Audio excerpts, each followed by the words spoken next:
Creative Director ng Miss Universe Philippines na si Jonas Gafood na dismaya at talagang napamura pa dahil nga sa technical error na nangyari sa mic ni Ralph De Leon. Sinisisi nga ba ang aktor sa nangyari?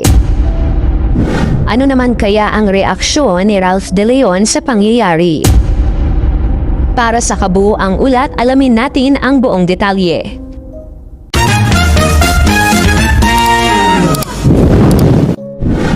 Matagumpay na kinoronahan bilang Miss Universe Philippines 2026 si Bea Milan Windorski noong May 2, 2026. Ngunit hindi ito nakaligtas sa matinding kontrobersya matapos magkaroon ng sunod-sunod na technical error sa ginamit na mikropono ng host na si Ralph De Leon. Sa gitna ng inaabangang Coronation Night, kapansin-pansin ang paulit-ulit na pagpalya ng audio na naging sanhi ng pagkaantala at kadituhan sa daloy ng programa na agad namang ikinadismaya ng mga manonood at ng mga opisyal na organisasyon. Dahil sa insidente, hindi nakaligtas sa mapanuring mata ng mga netizen ang reaksyon ni Jonas Gafood, ang presidente o creative director ng Miss Universe Philippines. Nakitang-kita ang pagkairita habang nagaganap ang problema sa mic. Sa mga kumakalat na video sa social media, mapapansin ang bakas ng galit at dismaya sa mukha ni Gafood habang pilit na inaayos ang technical na aspeto ng show.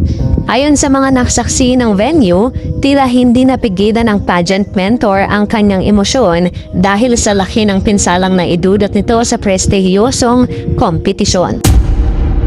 Naging mitya rin ang mainit na diskusyon online ang aligasyong narinig o nakitang nagmura si Gafood sa gitna ng kanyang pagkadismaya.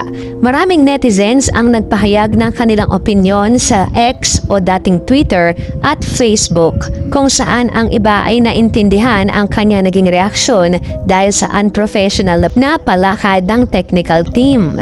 Habang ang iba naman ay bumabatiko sa kanyang inasal sa harap ng maraming tao.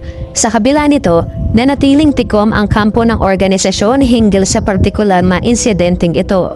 Sa gitna ng kaguluhan sa backstage at technical na aspeto, nanatiling matatag ang bagong reyna na si Bea Milan Windorski sa pagtanggap ng kanyang korona. Inaasahan namang maglalabas ng opisyal na pahayag ang pamunuan ng Miss Universe Philippines upang bigyang linaw ang mga nangyaring aberya at upang humingi ng paumanhin sa mga fans at supporters na tumututok sa nasabing pageant. Tiyak na magiging aral ito para sa susunod na edisyon upang masiguro ang mas pulidong produksyon.